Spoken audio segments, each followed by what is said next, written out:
Si Log ang pinakamagaling na assassin na umiral sa planetang Earth, at pinalaki ng isang masamang organisasyon bilang isang mamamatay tao. Mula sa kapanganakan, tinuruan nila siyang maging malakas at matibay, at huwag magkaroon ng anumang damdamin sa sinuman. Siya ay nasa isa sa kanyang mga misyon kasama ang isang magandang dalaga na tila nagtatrabaho sa ilalim niya. Nasa bangin sila kung saan matatanaw ang kanilang target, na tila may ginagawang transaksyon ang ilang miyembro ng mafia. Ginagamit ni Log ang kanyang pinakamalaking sniper rifle at sinimulan silang barilin ng sunod-sunod, nang walang awa. Ang babae ay kumikilos bilang isang spotter, at sinasabi sa kanya ang lokasyon ng mga target habang pinapanatili niya ang pagbaril sa kanila ng isa-isa at hindi nagmimintes sa kanyang pag-atake, na nagpapanik sa buong mafia habang sinusubukan nilang magtago sa likod ng mga kotse. Ipinaalam ng babae kay Log ang tungkol sa kanilang posisyon, at nagsimula siyang hulaan kung nasaan ang kaaway at bumaril sa kotse, upang patayin ang lalaki bago siya biglang bumangon at sinabi sa kanya na tapos na ang kanilang misyon. Tila ang babae ay nalilito, at sinabi sa kanya na may higit pang mga miyembro na nabubuhay na tatakas kung hindi nila sila aatakihin, ngunit si Log ay tumingin lamang sa kanya at inulit na ang kanilang misyon ay tapos na, at sila ay aalis na. Ang babae ay tila nag-aatubili at humihingi ng sagot, kaya sinabi sa kanya ni Log na walang mga bayani at walang karapatang kumitil ng mas maraming buhay kaysa sa ibinigay sa kanila. Iniutos sa kanya ng organisasyon na patayin ang 6 na miyembro, kaya pinatay niya ang 6 na miyembro at aalis na. Tinanong niya si Log kung may isip niya ang anumang dahilan kung bakit gagawin iyon ng organisasyon, at sumagot si Log na ang kanilang organisasyon ay isang top secret service na naglalayong kontrolin ang buong bansa, at maaaring may koneksyon sila sa mafia at ang pinuno lang ang gusto nilang baguhin kaya pinapatay nila siya. Nakakabigla ito para sa bagong recruit na babae dahil naisip niyang magtatrabaho siya para sa isang magandang bagay. Inilagay ni Log ang baril sa likod na kanyang sasakyan at papasok na sana sa loob ng sasakyan, nang bigla niyang napansin ang isang drone na paparating sa kanila. Agad niyang sinigawan ang babae na pumasok sa loob ng sasakyan at tumalon sa driver's seat bago siya nagmaneho ng mabilis sa kalsada. Walang ideya ang babae kung ano ang nangyayari, ngunit hindi nag-abala si Log na magpaliwanag at sinabi sa kanya na kailangan niyang ihanda ang baril at ikabit ang isang wire sa gatilyo, bago ito ilagay sa likurang upuan. Habang nasa kalsada, biglang sumugod ang isang grupo ng mga sasakyang militar sa kanilang van. Kaya, mabilis silang tumalon palabas ng sasakyan nang hindi napapansin. Dahil sa lubak-lubak na kalsada, nahila ang gatilyo ng baril, at nagsimulang lumabas ang mga bala mula sa likurang upuan, na nagudyok sa mga sasakyang militar na barilin ang van, na winasak ito ng buo, na nagpaisip sa kanila na ang dalawang assassin ay namatay sa pagsabog. Sa katotohanan, gayunpaman, parehong si Log at ang babae ay nagtatago lamang sa likod ng isang bato, at sa sandaling malaman nila na sila ay umalis na, sinabi sa kanya ng babae na dapat na silang umalis, ngunit tumanggi si Log, sinabi sa kanya na aalis sila sa umaga. Sinabihan siya ng babae na hindi nag-iisip dahil gusto niyang kumilos sa liwanag ng araw, ngunit ipinaalam sa kanya ni Log na ang drone ay may infrared camera, at ang kanilang mga katawan ay madaling makita dahil sa lupa na kapansin-pansin tuwing gabi, samantalang sa umaga, ang lupa ay magkakaroon ng katulad na kulay sa kanilang katawan. Napansin din ni Log na nasaktan siya, kaya mabilis niya itong ginamo bago sinabihang magpahinga dahil kikilos sila bukas ng madaling araw. Pareho silang nahiga sa lupa nang biglang, tulad ng isang chismoses sa kanto, nagsimulang magtanong ang babae sa kanya ng ilang mga personal na katanungan, tulad ng kung gaano kalaki ang kanyang paa at kung sa tingin niya ay mahalaga ang laki nito. Ngunit pinatahimik siya ni Log sa pagsasabing pinalaki siya ng organisasyon at ito na ang huling trabaho niya, dahil magre-retire na siya, kaya gusto niyang manahimik na siya. Sinabi din niya sa kanya na siya ay magretiro at magsisimula ng isang bagong trabaho sa Japan, kung saan siya ay magtatrabaho bilang isang instruktor na magtuturo sa mga baguhang assassin tulad niya. Medyo nainis ang babae, na nagsabi sa kanya na hindi siya baguhan at siya ay nasa tuktok ng kanyang klase. Simpleng sumagot si Log na kung ganoon ang kaso, basura ang kanyang klase at mas magaling parent siyang assassin kaysa sa kanya, kahit noong bata pa siya. Nagalit ang babae sa kanya, ngunit sa isang kisap mata, tinutok ni Log ang kanyang baril sa kanyang ulo at sinabihan siyang tumahimik. Tinanong ni Log kung kaninong baril ang hawak niya, at dahan-dahan sumagot ang babae na baril niya iyon. Pagkatapos ay tinutuya siya ni Lug sa pamamagitan ng pagtatanong sa kanya kung gaano siya kahusay bilang isang assassin, na hinayaan niya ang kanyang baril na makuha mula sa kanya, at ngayon ay isa na siyang hostage. Sinabi ni Lug sa kanya na nangyari ito dahil nagtiwala siya sa kanya, kahit na kaya niyang patayin siya kung kailan niya gusto, at maaari niya itong gawin, dahil siya ay isang pabigat lamang sa kanya. Wala masabi ang babae kundi tumahimik lang sa buong pangyayari, bago ibinaba ni Lug ang baril at ibalik ito sa loob ng kanyang jacket at humiga, bago niya sinabing matulog na. Ang babae ay nakatayo doon ng ilang sandali, ganap na hindi gumagalaw, bago inilabas ang kanyang baril at tinanong si Lug na kung siya ay isang mahusay na assassin, paano siya nagtiwala sa kanya at ibinalik ang kanyang baril. Sinabihan siya ni Lug na tumahimik at matulog, ngunit nagbanta ang babae na papatayin siya.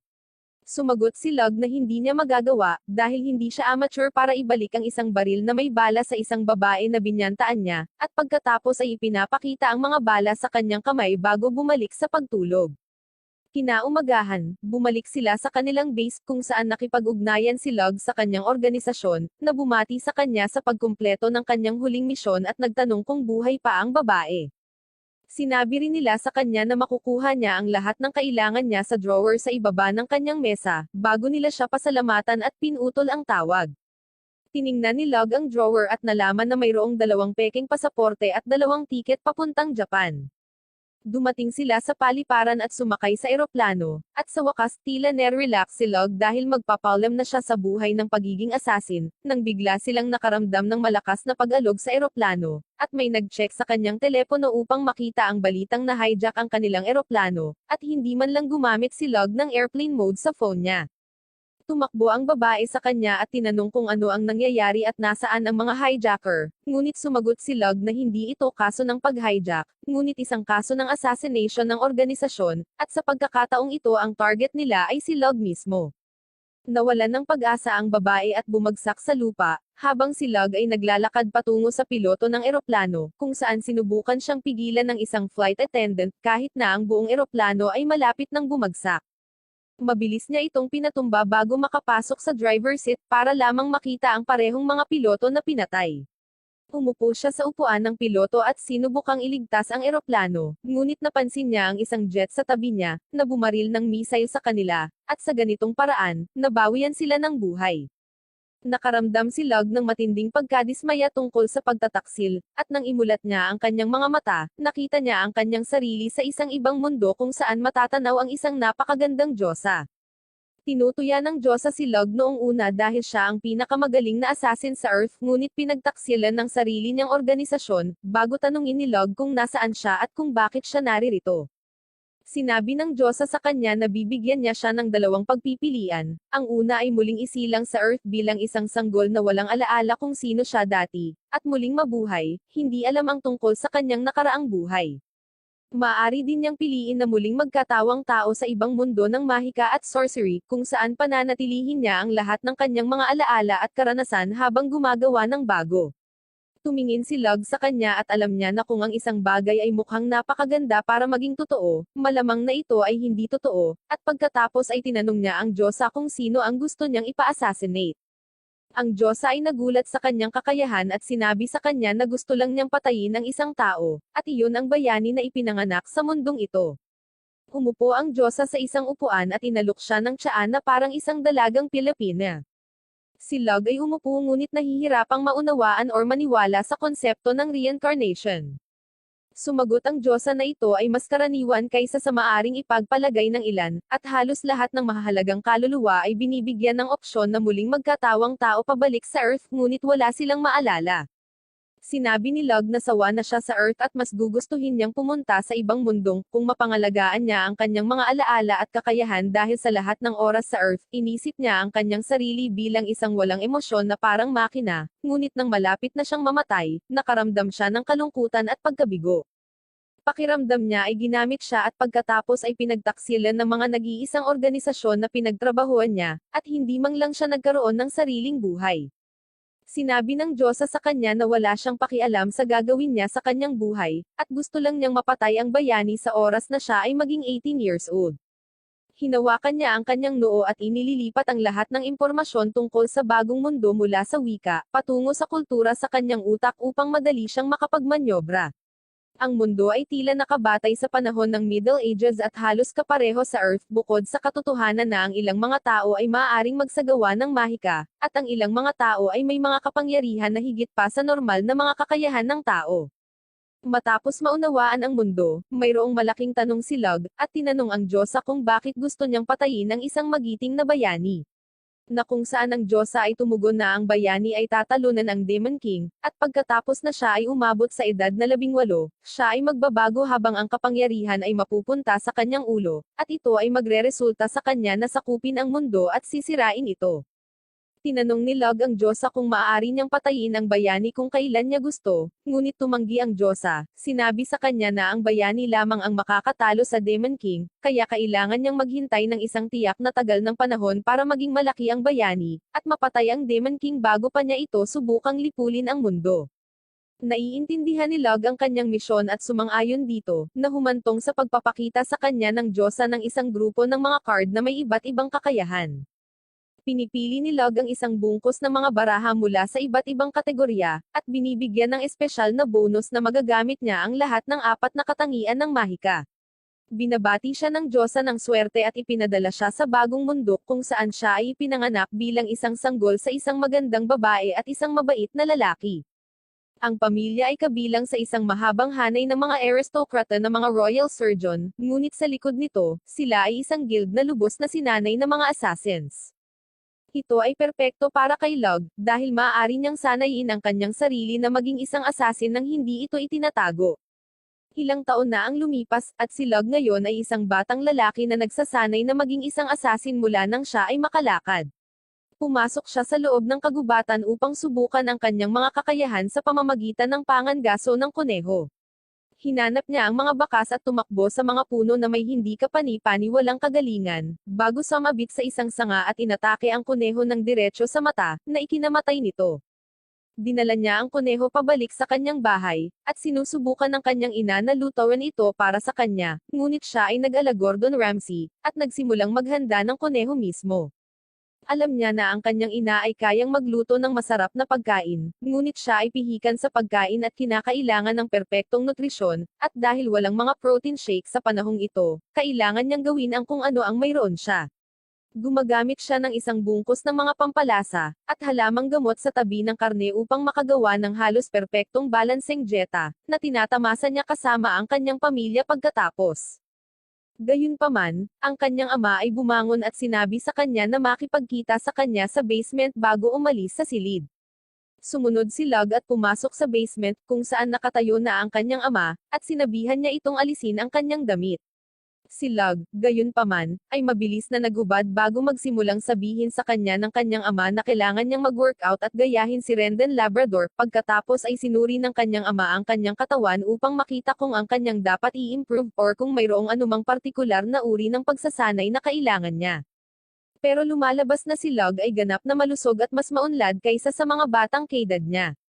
Tumingin sa kanya ang kanyang ama, at sinabi sa kanya na naniniwala siya na handa na si Lug para sa operasyon sa mata. May sikreto ang pamilya niya na walang nakakaalam sa labas. Mayroon silang espesyal na pamamaraan sa pag-opera na ginagamit nila upang gawing espesyal ang kanilang mga mata, at maaari lamang itong gawin ng ama sa kanyang anak. Kadalasan, ito ay ginagawa kapag ang anak ay nasa mas mataas na edad na, ngunit kung isasaalang-alang kung gaano kalakas si Lug, ang kanyang ama ay nagpasya na oras na para gawin ang operasyon. Kinabukasan pagkatapos ng operasyon, inaalagaan si Lug ng kanyang ina, at habang pinapakain siya, bigla siyang nagpasya na gusto niyang yakapin siya at sinimulan siyang pilitin, ngunit tumakbo si Lug papunta sa kanyang ama, na pagkatapos ay dinala siya sa itaas, at sa wakas ay tinanggal na nila ang pirang ng kanyang mata. Idinilat ni Lug ang kanyang mata sa nakakasilaw na araw, at nakita niya ang magagandang tanawin sa lugar na pag-aari ng kanyang ama. Sinusubukan niyang i-focus ang kanyang mga mata, at nakakapagtaka, maaari niyang tingnan ang mga bagay sa malayo ng napakalinaw at nagkaroon din ng kakayahang makakita sa dilim. Ito ay magiging napakahalaga para sa isang assassin, at habang siya ay tumalikod upang pasalamatan ang kanyang ama, napansin niya na ngayon ay nakikita niya na kung gaano karami ang mana nila, na magiging mahalaga din kapag nakikipaglaban sa mga kaaway. Tumingin sa kanya ang kanyang ama, at sinabi sa kanya na kumuha din siya ng isang personal na tutor na magtuturo sa kanya ng magic simula bukas. Si Lug ay hindi kapani-paniwalang masaya tungkol dito dahil siya ay sabik na matuto ng magic sa mundong ito. Kinabukasan, sinimulan siyang bihisan ng kanyang ina para sa ilang kadahilanan, at pinilit siyang magsuot ng pambabaeng damit habang ang tutor ay dumating sa isang karwahe. Ito pala ay isang babae na may pilak na buhok na nagngangalang Dia, na may paggalang na bumaba sa kanyang karwahe at lumapit kay Lug na nakatingin sa kanya, at sinasabing maaaring napakabata pa niya para matuto ng mahika. Sinabi sa kanya ni Lug na siya mismo ay halos mas matanda sa kanya, na ikinainis ni Dia. Kaya't siya ay umatras at nagpakita ng isang explosion magic sa kanya na nagpabilib kay Lug. Sinabi ni Dia sa kanya na kahit mukhang bata pa siya, isa siya sa nangungunang 4 na pinakamalakas na mage sa buong kaharian, at sasanayin niya ito araw at gabi, upang gawin siyang kahit na ika-5 pinakamalakas na mage. Kinabukasan, magsisimula na ang kanilang pagsasanay, at pareho silang formal na nagpakilala sa hardin. Sinabi ni Dia kay Lug na huwag maging masyadong formal dahil mas matanda lang siya sa kanya ng 3 taon, ngunit sinabi ni Lug sa kanya na siya pa rin ang kanyang guro at nararapat na igalang. Natuwa si Dia at inabutan siya ng magandang bowl ang kristal, na tinatawag niyang Parstone. Sinabi niya sa kanya na ang batong ito ay ginagamit upang masukat kung gaano karaming mana mayroon ang isang tao. Kapag mas maraming mana ang isang tao, mas komplikado at mapangwasak na mahika ang magagawa nila. Sinabi ni Dia sa kanya na ibuhos ang lahat ng kanyang mana sa bato, ngunit lumalabas na si Lug ay may medyo malaking mana, at ibinubuhos niya ang lahat sa bato, na nagiging talagang hindi matatag dahil maaari itong maglaman ng napakaraming mana. Kinilabutan si Dia dito at sinigawan siya na ihagis ang bato hanggat maaari, kaya agad na pinalakas ni Lug ang kanyang lakas at ibinato ang bato sa hangin. Sumasabog ito ng may malakas na putok na yumanig sa buong isla na kanilang tinitirhan. Parehong tumatakbo ang kanyang mga magulang sa labas ng bahay at nagtatanong kung ayos lang sila. Tuwang-tuwa si Dia sa kanyang nakita ngunit naisip na baka magalit ang mga magulang ni Lug. Kaya sinabi nito sa kanila na siya ang may kasalanan dahil hindi niya alam kung gaano karami ang mana ni Lug. Ang mga magulang, gayunpaman, ay hindi galit kahit kaunti at nagagalak sa kakayahan ng kanilang anak. Sa halip, pinasalamatan nila si Dia sa pagpapaunawa sa kanila kung gaano kalakas ang kanilang anak, at iniwan sila sa kanilang pagsasanay. Bago maglakad pabalik sa loob ng bahay, si Lug, gayunpaman, ay kasalukuyang iniisip ang tungkol sa Parstone na ito, dahil maaari silang maging isang mahalagang sandata laban sa bayani, salamat sa kanilang mga katangian at tinanong si Dia tungkol sa bato at kung saan siya makakakuha ng ilan. Si Dia, gayunpaman, ay nagsabi sa kanya na ang mga batong ito ay hindi isang bagay na maaaring bilhin lamang mula sa isang tindahan, at ang mga ito ay ang mga premyong alahas ng kanyang kaharian, at ang kanilang kalakalan ay lubos na kinokontrol. Nadismaya si Lug ngunit nagpa siya na haharapin niya ang problemang iyon mamaya. Nang gabing iyon, hindi makatulog si Dia sa kanyang silid kaya pumunta sa kwarto ni Lug, at natulog sa tabi niya, na sinasabing siya ang kanyang nakababatang kapatid na lalaki simula ngayon. Kinabukasan, pumunta sila malapit sa tabing ilog, at inabutan niya siya ng isa pang bato. Ngunit sa pagkakataong ito, sinabihan siya ni Dia na ibuhos lamang ang kaunting mana, dahil gusto niyang suriin ang mga katangian na mayroon siya. Sa una, tinitingnan ni Dia ang fire attribute at natutuwa siyang makita na mayroon siya nito, ngunit para makasigurado, nagtatapos din siya sa pagsuri para sa water attribute, na sinasabing napakabihirang magkaroon ng 2 attribute ang isang tao, at na siya ay isa sa napakakaunting mga tao na nagtataglay ng mga ito. Laking gulat niya nang makitang kahit siya ay may 2 attribute at napakasaya, dahil maaari na niyang ituro sa kanya ang lahat ng spells na mayroon siya at magsisimulang magpatuloy. Hiniling sa kanya ni Lug na suriin kung mayroon pa siyang ibang mga attributes, ngumiti siya at sinabi sa kanya na imposible para sa isang tao na magkaroon ng 3 attributes, at walang sino man na naitala sa kasaysayan ang nagkakaroon nito. Sa kanyang takot at pagtataka, gayunpaman, mayroon pang wind attribute si Lug. Dahil sa curiosity, muling sinuri ni Dia at napagtanto na si Lug ay sobrang lakas dahil meron siyang lahat ng 4 na katangian, na ganap na hindi pa nangyayari sa sinuman. Binabawi ni Dia ang kanyang composure dahil sa pagkagulat at medyo naiinis na tinawag niya si Lug na kanyang kinakapatid noong nakaraang gabi. Pagkatapos ay umupo siya sa tabi niya at gustong gisingin ang kanyang likas na mahika at unti-unting ina-activate ang bawat attribute sa katawan ni Lug, at biglang maaari nang gumamit si Lug ng mga mahika. Sinabi sa kanya ni Dia na ngayon ay maaari na niyang gamitin ang mga spell na ito para gumawa ng iba't ibang uri ng mga bagay, at kapag mas maraming spells ang kanyang ginagamit, mas maraming spells ang mamamaster niya. Gayunpaman, sinabi sa kanya ni Lug na nahihirapan siyang mag-isip tungkol sa mga spell na ito. Kaya, si Dia ang nangunguna at ipinakita sa kanya kung paano sabihin ang isa sa pinakapangunahing mga spell ng Earth na lumilikha ng tanso. Ginagawa niya ito ng walang kahirap-hirap, at sinubukan ni Lug na gayahin siya sa pamamagitan ng pagsasabi ng kanyang sinabi, ngunit ang kanyang pagbigkas ay hindi masyadong maintindihan, kaya siya ay lumikha ng isang block ng tanso na napakaliit. Nang maglaon ng gabing iyon, isinulat niya ang lahat ng natutunan niya, at si Dia ay pumasok muli sa kanyang silid upang matulog kasama niya. Kinaumagahan, pagkatapos magsanay ng madaming beses, sa wakas ay nakagawa na siya ng isang piraso ng tanso na perpekto, na talagang nagpapasaya kay Dia dahil mabilis siyang umuunlad. Tinanong siya ni Lug kung maaari siyang sumulat ng ilang mga spell para sa kanya na matutunan niya, dahil gusto niyang subukan ang mga ito ng diretsyo. Nagsulat siya ng isang spell para sa kanya, inenchant niya ito at sa kanyang pagkagulat, nagagawa niya agad ang isang block ng bakal. Napagtanto ni Lug na ang mga spells ay bahagyang naiiba sa isa't isa. Ang spell na Create Copper ay eksaktong kapareho ng spell na Create Iron, ngunit binago nila ang ilang numero na nagbabago sa property ng metal. Si Lug ay nasa sabik at hiniling sa kanya na isulat ang bawat spell na alam niya sa isang papel na pergamino. Mukhang nag-aatubili si Dia sa simula, dahil magtatagal ito, ngunit nagpasya siyang huwag sumuko at nagsimulang magsulat ng mga spells na alam niya. Gabi na sa oras na siya ay matapos, at pagkatapos basahin ang spells, napagtanto ni Lug na ang bagay na nagbabago para sa bawat medalya ay karaniwang ang atomic weight nito. Sinubukan niyang ipaliwanag ito kay Dio, ngunit hindi niya ito masyadong maintindihan, kaya iniba niya ang topic at sinabi sa kanya na isulat ang isang spell para sa kanya. Pinasulat niya sa kanya ang parehong incantation ngunit inilagay ang atomic weight ng ginto sa halip na bakal sa lugar nito, at sinabihan si Dia na bigkasin ito. Sinubukan niyang gawin ito, ngunit biglang bumagsak sa lupa dahil sa matinding sakit ng ulo. Napagtanto ni Lug na hindi lahat ay kayang gawin ang kanyang ginagawa, kaya't kinuha niya ang papel at isulat ang incantation sa kanyang sarili bago bigkasin ito at makagawa ng isang perpektong pinoong gold bar, lubos na ikinagulat ni Dia. Binigay ni Lug pagkatapos ang papel na may ilang mga espesyal na pag-aayos, salamat sa isa sa kanyang mga kasanayan, at biglang kahit na si Dia ay maaaring makagawa na ng ginto. Tuwang-tuwa sila at bumaba para kumain ng hapunan bago matulog. Ilang araw na ang nakalipas pagkatapos noon, at ngayon ay nakakagawa na si Lug ng mga komplikadong materyales mula sa mga metal na ito. Pumunta sila sa tabing ilog, at gumawa siya ng rifle sa pamamagitan ng kanyang mahika at gumamit ng spell para magpaputok ng mahiwagang bala. Nagagawa rin ni Dia na gayahin ito, na nagpapasaya sa kanya, dahil magagamit na niya ang rifle na ito laban sa bayani.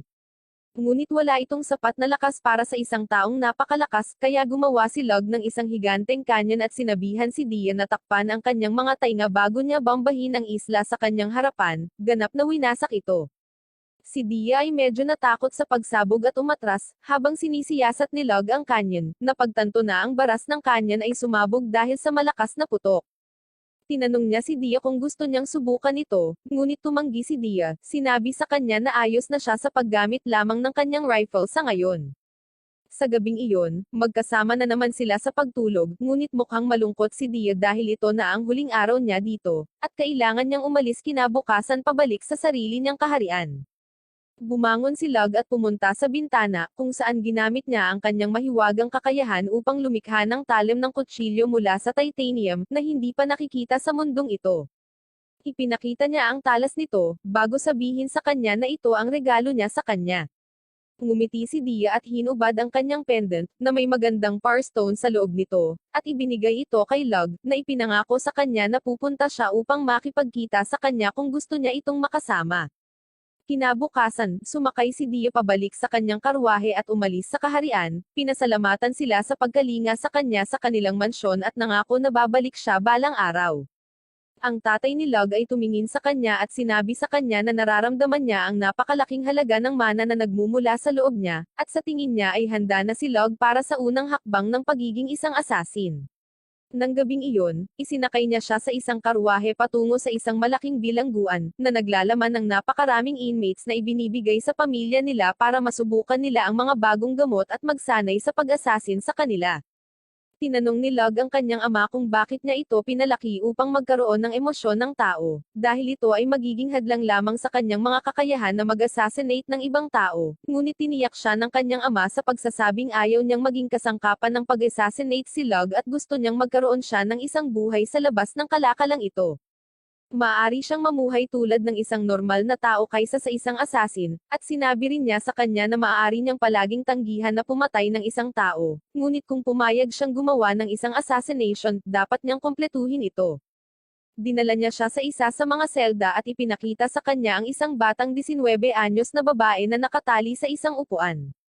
Inalis niya ang takip sa bibig, at nagsimulang magmakaawa ang babae para sa kanyang buhay, na sinasabi sa kanila na iligtas siya.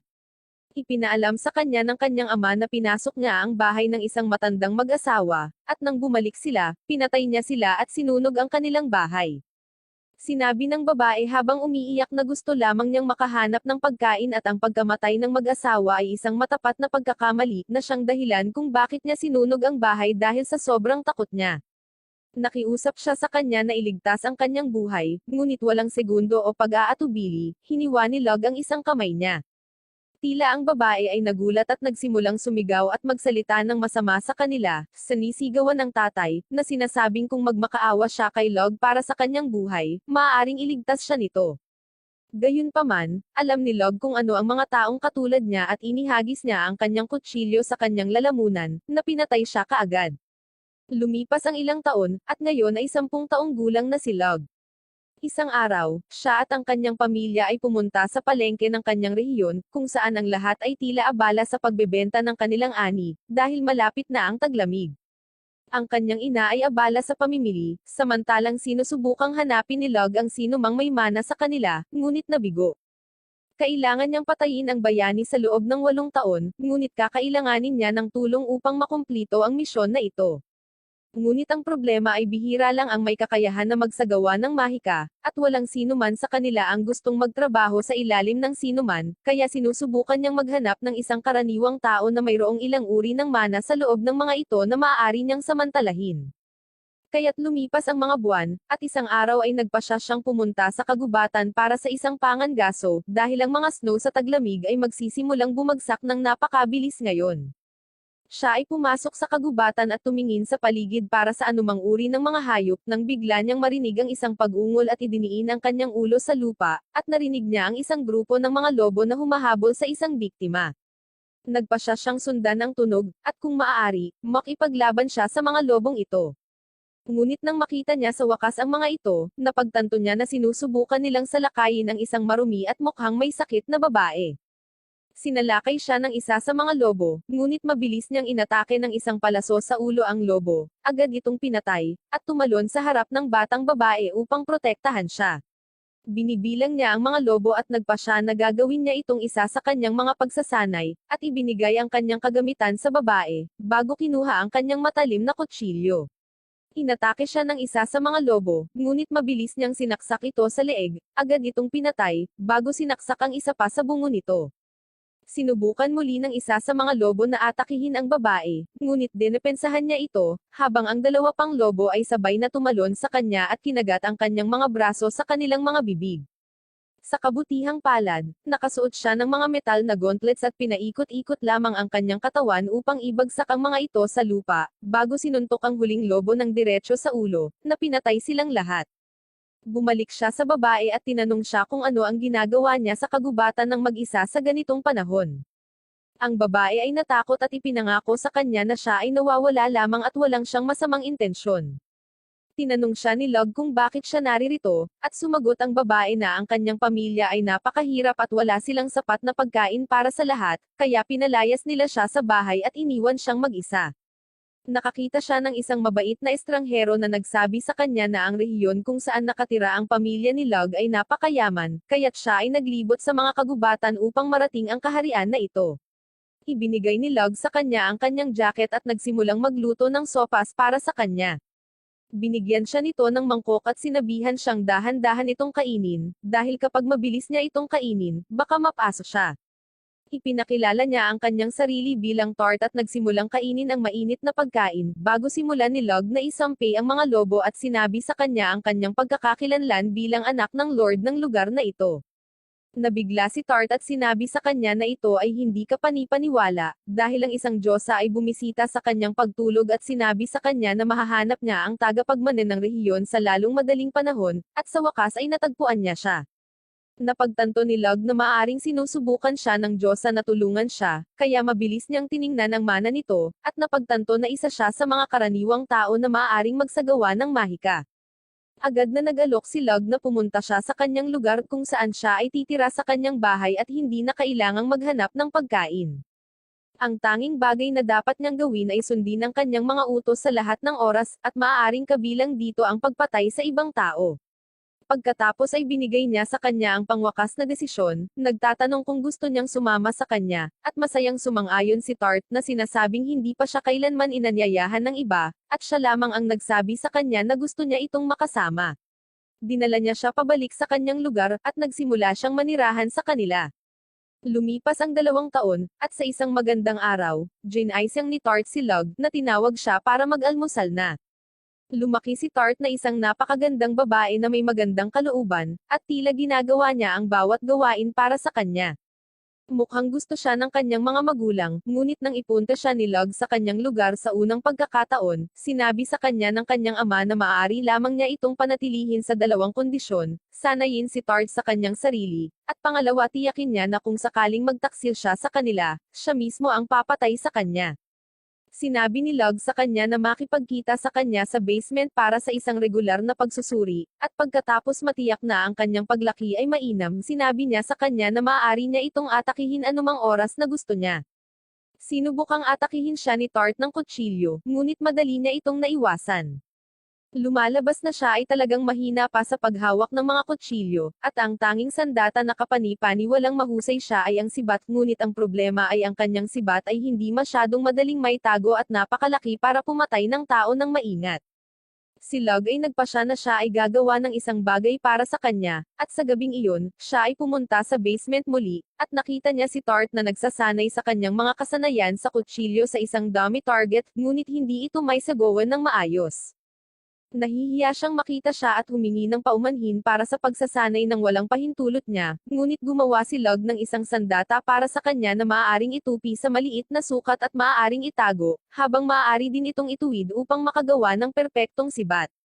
Sinubukan ito ni Tart at ginagamit ito sa dummy target na madaling natamaan ito sa bawat oras at sinisira pa ito ng buo. Buong pusong nagpasalamat si Tart sa kanya bago sila nagpasyang matulog na. Regular na pumupunta si Lug sa palengke at mahal ng mga tao sa kanyang rehiyon. Lahat ng tao sa palengke ay gustong magbigay sa kanya ng napakaraming mga regalo, at sa oras na siya ay bumalik sa kanyang sariling lugar, ang kanyang buong karwahe ay puno ng mga prutas at gulay mula sa mga lokal na tao. Bumalik siya sa kanyang lugar at tinitingnan ang kanyang itinago na Power Stones na nag-iisip kung paano makakagawa sa kanyang sarili, dahil tumanggi si Dia na sabihin sa kanya kung paano gagawin. Pinuno niya ang mga ito ng mana at inilagay sa isang bungkus ng mga bag. Bigla siyang tinawag ni Tart na nagsasabi sa kanya na tinatawag siya ng kanyang ama sa silid ng pagsasanay. Pumunta siya at nakipagkita sa kanyang ama, na nagtanong tungkol sa mga kakayahan ni Tart. Sumagot si Lug na sinanay niya siya ng mabuti kung saan siya ay kasing lakas ng ilan sa kanyang mga pinsan at kapamilya. Tumingin siya kay Lug at tinanong kung mapagkakatiwalaan nila siya. Sinabi niya kay Lug na nahanap niya ang isang walang bahay na karaniwang babae na may mahiwagang kakayahan, na saktong siya ay naghahanap ng isang taong tulad nito, sa isang malamig na araw nang siya ay pumunta para sa isang pangangaso. Ito ay tila hindi basta-basta na nagkataon lamang, at pinaghihinalaan niya na si Tart ay maaaring ipinadala ng isang spy organization para nakawin ang mga lihim ng kanilang pamilya. Si Lug, gayunpaman, ay tumugon na inoobserbahan niya siya sa mga nakaraang taon at sigurado na siya ay hindi isang especially iya. Kung siya ay isang especially iya, pinatay niya na sana ito agad.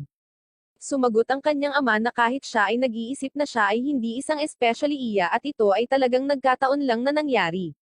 Pagkatapos ay tumingin siya kay Lug at sinabi sa kanya na siya ay malakas at sapat na para kumuha ng kanyang huling pagsusulit, at tinanong si Lug kung handa na ba siya, sumagot naman si Lug na handa na siya.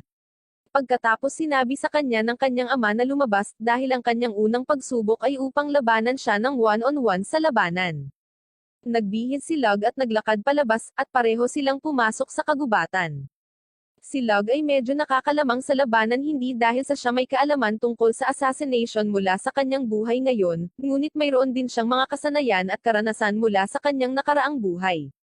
Umakyat siya sa puno nang biglang bumaril ng mga palaso ang kanyang ama patungo sa kanya. Iniwasan niya ang mga ito at tumalon mula sa puno at nahanap ang kanyang ama, na muling bumaril ng isang crossbow bolt patungo sa kanya, na muling naiwasan ni Lug. Binato niya ito ng kutsilyo, at nagawang harangan ng kanyang ama ang kutsilyo at sinubukang hiwain si Lug gamit ang sarili niyang kutsilyo, ngunit umiwas si Lug at sinubukan siyang sipain. Ang kanyang ama ay hindi kapani-paniwalang maliksi at hinawakan ang kanyang binti bago baliin ang isa sa kanyang buto. Mabilis siyang sinipa ni Lug at tumalon sa ilang mga palumpong, kung saan mabilis niyang sinubukang pagalingin ang kanyang buto sa tulong ng kanyang hindi kapani-paniwalang recovery magic. Tumakbo siya pababa ng burol kung saan naglagay ang kanyang ama ng bitag para sa kanya. Iniiwasan niya ang bitag ngunit agad siyang inatake ng kanyang ama, na nagtulak sa kanya na lumaban gamit ang knife-wielding technique habang sinusubukan ni Lug na harangan ang kanyang mga pag-atake. Sa wakas ay nahawakan ni Lug ang isa sa kanyang mga kamay at sinipa siya sa mga tadyang, na pinilit na umatras bago siya mawala muli sa loob ng kagubatan. Tumakbo si Lug palabas kung saan siya ay inatake sa pamamagitan ng paghagis ng mga kutsilyo, na nagawa niyang iwasan bago tumalon sa kanya ang kanyang ama at sinaksak ang kanyang balikat. Ngunit lumalabas na nailagay niya ang kanyang talem sa lalamunan ng kanyang ama, na tinapos ang labanan sa kanyang tagumpay. Pareho silang bumalik mula sa kagubatan at nakita si Tart na naghahanda sa kanila ng tsaa. Ginamo ng kanyang ama ang kanyang balikat at sinabi sa kanya na itinuro niya sa kanya ang lahat ng maaari niyang matutunan, at ngayon ay oras na para maranasan niya mismo ang maging assassin. Pagkatapos nito, nagsimula silang magsagawa ng mga assassination mission ng magkasama at i-assassinate ang isang lalaki na maraming pera, na ginagamit niya para abusuhin ang mga babae. Ngunit tinapos ng kanyang ama ang kanyang buhay sa pamamagitan ng pagsaksak sa kanyang lalamunan, at agad itong namatay. Bago sila tumalon sa bintana, nilalason nila ang ilang iba pang mga tiwalang mga tao, sinusunog ang ilan sa mga ito, ginagawa ang marami sa kanila na parang aksidente, at sa isang pagpaslang, ginagawa nilang parang gawa ng mga bandido bago tumakbo. Habang pabalik mula sa isang pagbisita sa isang mayamang maharlika na tila may sakit, sinabi sa kanya ng kanyang ama na i-a-assign niya si Lug sa ibang bayan upang manirahan sa ilalim ng isang huwad na pagkakakilanlan bilang bastardong anak ng isang sikat na tiwaling tao.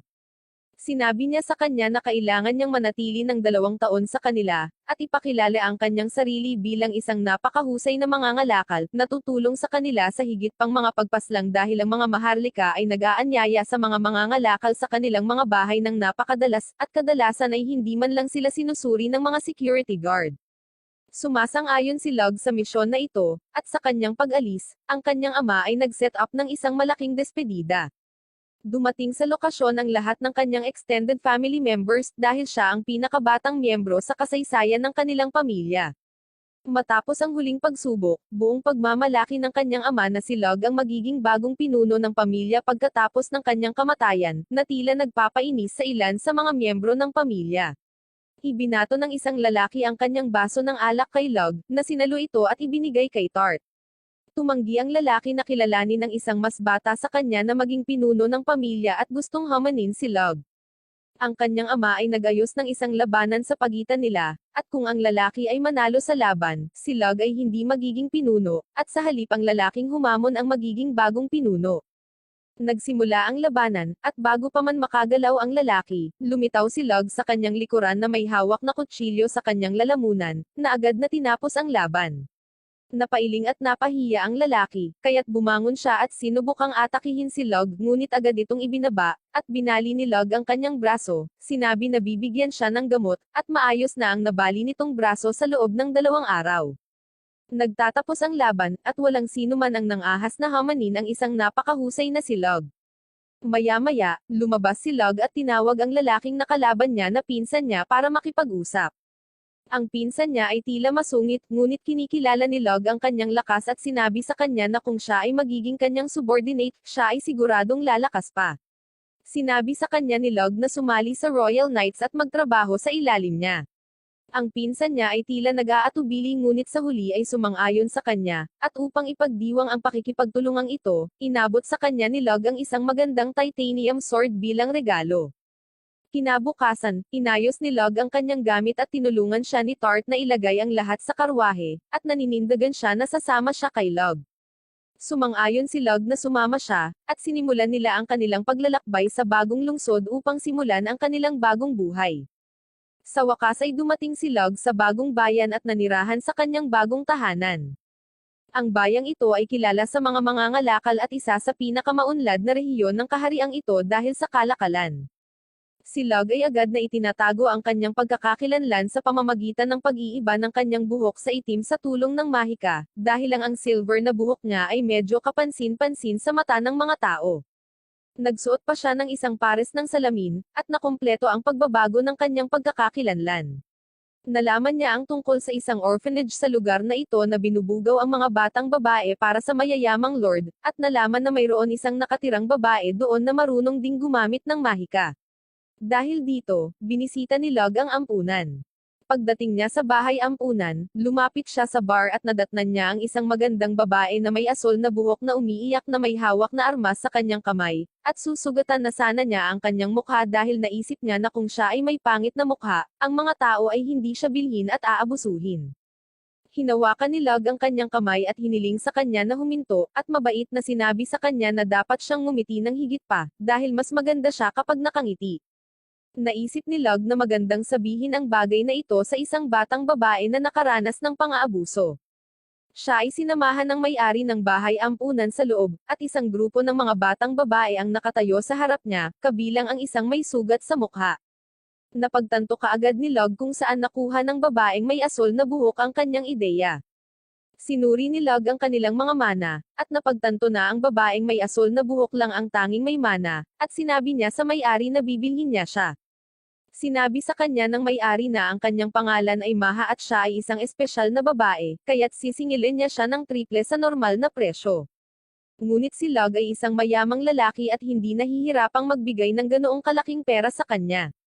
Iuuwi na sana niya ito ng hamarang ang may-ari at sabihin sa kanya na kailangan niya itong ihanda at linisin, kaya dapat bumalik si Log pagkaraan ng 3 araw kapag handa na siya.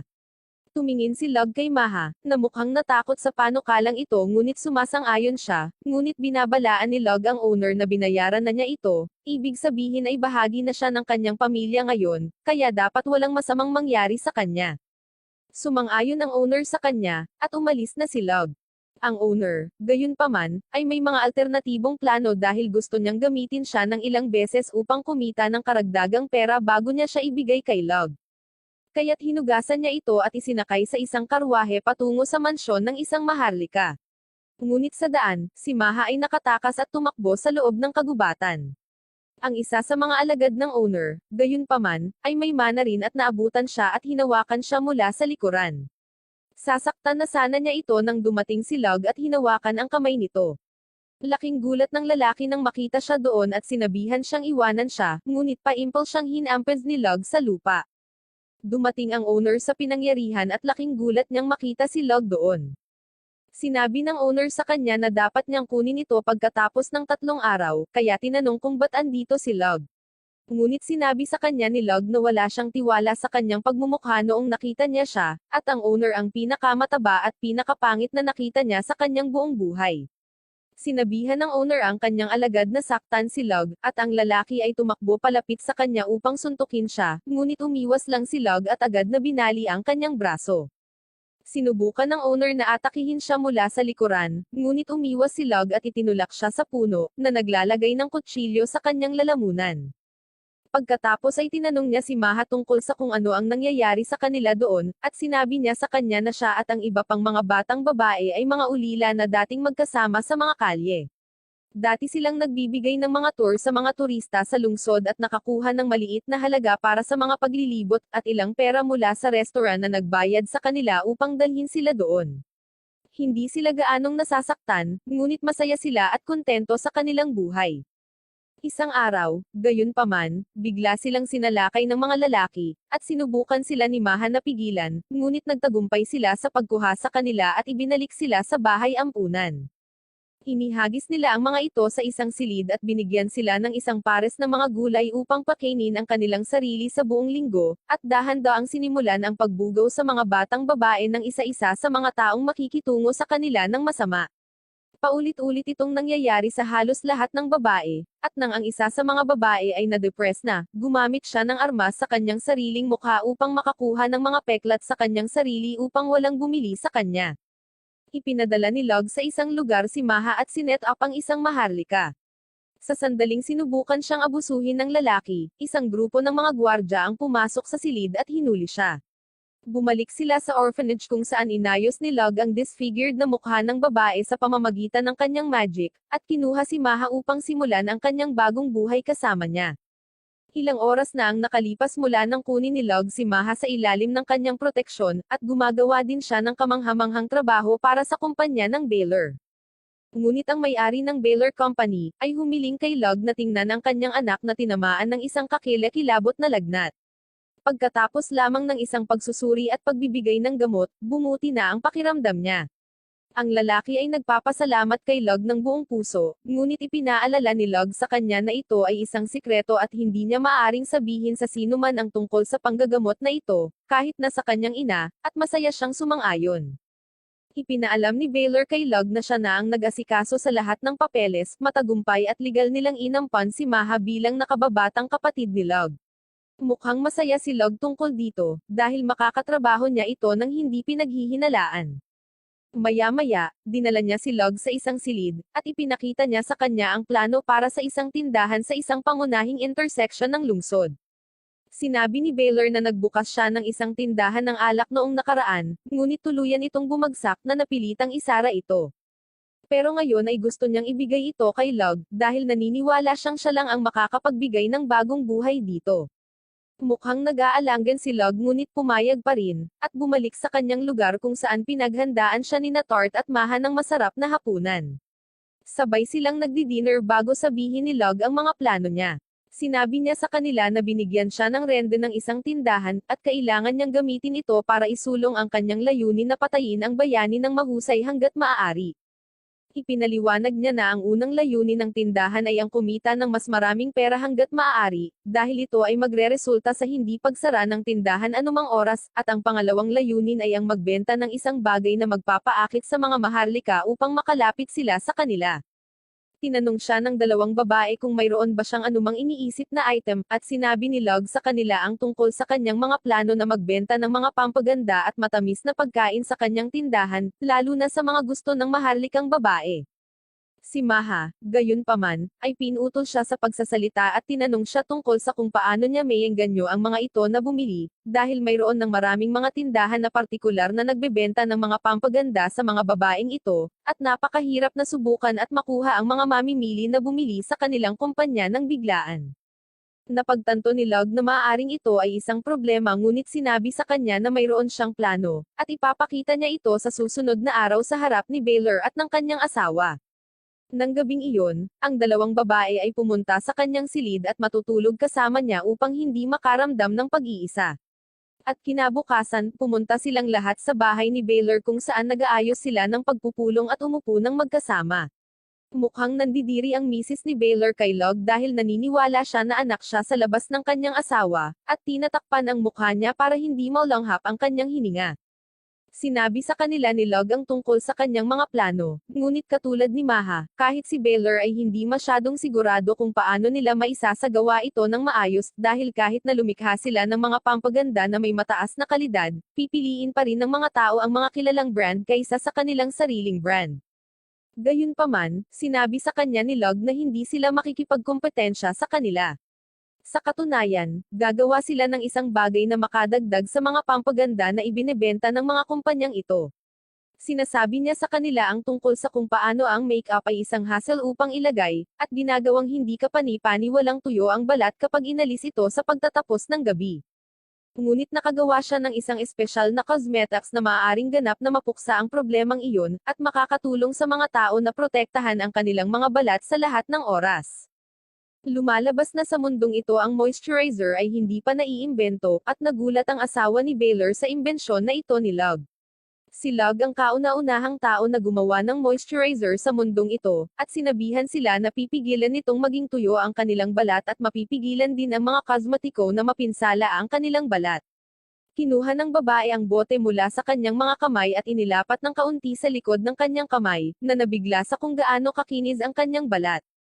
Pagkatapos ay nagpasya siyang tanggalin ang kanyang face mask at ipakita ang kanyang hindi gaanong magandang mukha, kung saan naglagay siya ng higit pang moisturizer at natutuwa siyang makitang makinis at malambot ang kanyang balat. Sinabi sa kanya ni Lug na subukan at maglagay ng makeup sa ibabaw nito, kaya ginawa niya at inihayag kung gaano kadaling maglagay ng makeup sa moisturizer. Tinanong ni Lug kung gusto niya ito, at agad na sinagot ng asawa ni Baylor na galit siya sa kanyang pagmumukha, ngunit gusto niya ang moisturizer. Sa pagmamasid sa kanyang asawa na napakasaya, tinanong ni Baylor kung maaari niyang ibahagi ito sa ilan sa kanyang mga kaibigan upang makilala ito agad. Pagkatapos, tinanong niya si Lug kung magkano ang maaari niyang i-produce sa isang linggo. Sumagot si Lug na siya lang ang makakapag-produce nito sa ngayon, kaya nasa mga 200 bottles ang kaya niya. Sinabihan siya ni Baylor na kumuha ng mas maraming tao upang mapataas nila ang kanilang produksyon, ngunit sinabi ni Lug sa kanya na kung kukuha sila ng mga tao ngayon, maraming mga kumpanya ng kaaway ang maaaring magtangkang nakawin ng ingredients at suhulan ang mga manggagawa para dito. Napagtanto ng mag-asawa na tama si Lug at tinanong siya kung gaano katagal bago mag-set up ng mass production. Sumagot si Lug na maaari itong gawin sa pagtatapos ng buwan. Gayunpaman, sinabi niya kay Baylor na ang kosmetikong ito ay nangangailangan ng isang espesyal na sangkap na maaari lamang gawin sa rehiyon ng kanyang ama, at kailangan nilang makipagkalakalan para sa mga bagay na iyon bago sila makapag-set up ng anumang mga plano sa mass production. Mukhang nagulat si Baylor dahil napakalayo ng rehiyong iyon, ngunit sumang-ayon pa rin at pinababalik siya upang makipagkalakalan. Pabalik sa kanilang bahay, ipinaliwanag ni Lug kay Tart na ang sangkap na kailangan nila ay maaaring gawin kahit saan, ngunit kung pipilitin niya silang bilhin ito mula sa kanyang sariling rehiyon, nangangahulugan ito na hindi maaaring balewalain ni Baylor si Lug kapag siya ay tapos na sa kanya. Ang kalakalan na ito ay magreresulta sa mas maraming pera na darating sa kanyang rehiyon, na hindi kapani-pani walang mabuti sa kanila. Ang isa pang magandang bagay tungkol sa kaayusan na ito ay walang sino man ang maglalakas loob na pumasok sa lupain ng mga assassins upang subukan at nakawin ang kanilang ingredients. Ilang buwan na ang nakalipas mula noon, at matagumpay na naitatag ni Lug ang kanyang cosmetic shop sa rehiyon bilang isang subsidiary sa Baylor Trading Company. Ang moisturizer ay isang instant hit, at ang kanyang tindahan ay dinagsa ng isang kawan ng mga kababaihan araw-araw, na sumusubok na bumili ng pinakamaraming moisturizer hanggat maaari, kaya nagpataw siya ng limit ng 2 bote sa bawat customer. Ginawa rin niyang manager ng shop si Maha, at tinanggap niya ang buong grupo ng mga batang babae na nasa loob ng orphanage. Umupo sa malapit sina Tart at Lug at nasasaksihan kung gaano walang kahirap-hirap ang pagpapatakbo ng buong tindahan, at tila natutuwa siya na hinayaan niyang kumuha si Maha ng mga maliliit na babae dahil nanatili sila sa kanya sa buong buhay nila, kaya sila ay hindi kapani-pani walang tapat, bata, at maganda, na kinakailangan para sa isang tindahan ng kosmetiko, at napakasipag na manggagawa. Tinanong ni Lug si Tart tungkol sa seguridad ng ingredients, at sumagot si Tart na ang mga especially iyan ng kaaway ay pumapasok sa kanilang pabrika halos araw-araw, at sinusuhulan pa rin nila ang kanilang mga manggagawa, ngunit wala silang ideya kung paano makuha ang kanilang mga lihim na ingredients mula sa kanyang rehiyon. Natutuwa si Lug na marinig iyon at sinabihan si Tart na panatilihin ang seguridad, dahil hindi nila maaaring ipagsapalaran ng ibang tao na malaman ang tungkol sa ingredients. Nang gabing iyon habang sinusubukang matulog ni Lug, napagtanto niyang may pumasok sa kanyang bahay at gumagapang sa itaas para marating ang kwarto ni Lug. Napagtanto ni Lug na ito ay isang high-level na especially iya dahil nagawa niyang itago ang kanyang presensya hanggang sa siya ay talagang malapit na. Susubukan ng mga kaaway na kidnapin siya para makuha nila ang impormasyon sa kanya. Sinubukang bumangon ni Log, ngunit biglang, binuksan ni Tart ang pinto ng kwarto at ginamit ang kanyang sibat para saksakin ang kisame, at sinabi kay Log na hindi niya kailangang mag-alala dahil nilagyan niya ng neurotoxin ang spearhead, at hindi na makakagalaw pa ang especially iya. Si Maha ay nasa itaas ng kisame at bumaba upang iulat na matagumpay na nahuli ang especially iya. Dinala nila siya sa mga piitan kung saan hinubaran siya ng dalawang babae, at sinimulan siyang pahirapan para makakuha ng anumang uri ng impormasyon tungkol sa kung sino ang nagpadala sa kanya bilang kapalit ng kanyang buhay. Kinabukasan ay naghanda si Log na umalis patungo sa kalapit na kaharian kung saan nakatira si Dia, dahil ipinangako niya sa kanya na pupunta siya upang makipagkita sa kanya isang beses bawat buwan. Nagpa siya ang mga babae na pumunta sa isang magandang restaurant habang nasa labas si Log. Ginamit ni Log ang kanyang wind magic para lumipad papunta sa kalapit na kaharian, at makapasok sa silid ni Dia na nasa loob ng malaking kastilyo. Si Dia ay labis na nasasabik na makita siya at tinatanggap siya sa loob ng kanyang silid. Ibinigay ni Dia sa kanya ang isang higanteng bungkus ng papel kung saan nagsulat siya ng isang grupo ng mga bagong spell na siya mismo ang gumawa. Isang partikular na spell ang nakakuha ng atensyon ni Log habang hinihiling niya sa kanya na subukan at gawin ito sa harap niya. Isinagawa ni Dia ang spell at nagagawa niyang kontrolin ang gravity sa anumang bagay na pipiliin niya, na ikinagulat ni Log dahil inakala niya na siya lang ang makakagawa nito. Pagkaraan ng ilang sandali, inabot ni Log sa kanya ang isang kahon ng mga tsokolate na ginawa niya kamakailan, at walang ideya si Dia kung ano ito, dahil hindi pa naiimbento ang tsokolate sa mundong ito. Sinabi ni Dia sa kanya na ang mga ito ay mukhang masarap, at sinabi sa kanya ni Log na tikman na ito kaagad, at pagkatapos kainin ang mga ito, nagustuhan niya ang mga ito ng sobra-sobra, at nangako si Log na bibigyan pa siya ng madami. Ilang oras silang nag-usap, nagbabasa, nagsasanay ng mahika, at nagsasaya bago bumalik si Log. Kaya't nagpaalam sila sa isa't isa, at lumabas si Log sa kanyang bintana sa tulong ng kanyang mahika ng hangin, nangako sa kanya na magkikita silang muli sa lalong madaling panahon. 2 taon na ang nakalipas mula nang dumating si Log sa lugar na ito bilang isang mangangalakal, at ngayon ay malapit nang matapos ang kanyang oras dito. Umupo siya sa paligid at pinapanood ang pag-unlad ng kanyang tindahan, bago bumalik si Tart sa kanya at ipinakita sa kanya ang isang bungkus ng mga butones na nakuha niya mula sa pagpatay ng maraming tao. Pinapadala ni Log si Tart sa mga labanan upang matutunan niya kung paano harapin ang mga nakababahalang sitwasyon, maging mas mahusay sa pakikipaglaban, at gumawa ng mabilis na mga desisyon. Lumalabas na si Tart ay napakahusay at ngayon ay sikat na sikat sa larangan ng digmaan para sa kanyang hindi kapani-paniwalang husay, lakas, at bilis. Ang kanyang moisturizer brand ay naging mas kilala at isa sa pinakasikat na mga produktong kosmetiko sa buong kaharian. Siya ay patuloy na nakakakuha ng mga imbitasyon mula sa mga maharlika sa kanilang marangyang mga mansyon, na nagsasagawa ng mga magarbong mga parties, at sa pamamagitan nito, napalapit siya sa isang grupo ng mga ito, nakikilala sila at ang kanilang trabaho ng lubos. Kung isa sa alang-alang ang lahat, ang kanyang pananatili dito bilang isang merchant ay hindi kapani-paniwalang matagumpay, at ngayon ay oras na upang bumalik. Nang gabing iyon ay umupo si Log kasama si Maha at sinabi sa kanya na iiwan niya ang buong proyekto dito sa kanyang mga kamay, at inaasahan niyang mas palawakin pa niya ito. Pumayag si Maha dito at nangakong aayusin niya ang lahat ng bagay dito bago sabihin sa kanya na gusto niyang palawakin ang kumpanya sa mga kalapit na bayan, at nakahanap na siya ng tindahan. Tumingin si Log sa mapa at napagtanto na ito ang tindahan na dating pag-aari ng ama ni Maha, na dating isang napakatanyag na merchant ngunit pinagtaksilan at pinatay ng kanyang kasama, habang si Maha ay tumakas sa bayang ito at nagsimulang mamuhay bilang isang ulila. Alam ni Log na gusto nitong bumawi sa mga nagkasala sa kanyang pamilya at bawiin ang kumpanya ng kanyang ama, kaya sinabi nito sa kanya na magagawa niya ang lahat ng gusto nito dahil lubos siyang nagtitiwala sa kanya, ngunit dapat itong magbunga ng magagandang resulta. Si Maha ay hindi kapani-paniwalang masaya sa kanyang pag-aproba, at nangangako na pangasiwaan ang mga bagay ng may hindi kapani-paniwalang pangangalaga at atensyon sa detalye. Nang maglaon, ang lahat ng mga ulilang kaibigan ni Maha ay pumasok sa silid at pinasalamatan si Log sa pagkuha sa kanila at pagligtas sa kanila mula sa isang kakilakilabot na buhay, bago siya binigyan ng isang bag na naglalaman ng isang napaka-espesyal at bihirang herbal tea. Tinanggap ni Log ang regalo at pinasalamatan silang lahat bago sabihing matulog na agad. Kinaumagahan, tinulungan siya ni Maha na ibalik ang kulay ng kanyang buhok sa orihinal na kulay nito, na sa tingin niya ay napakaganda, at bumalik si Lug sa kanyang orihinal na persona bilang tagapagmana at isang asasin, at nagbibihis muli sa kanyang karaniwang damit.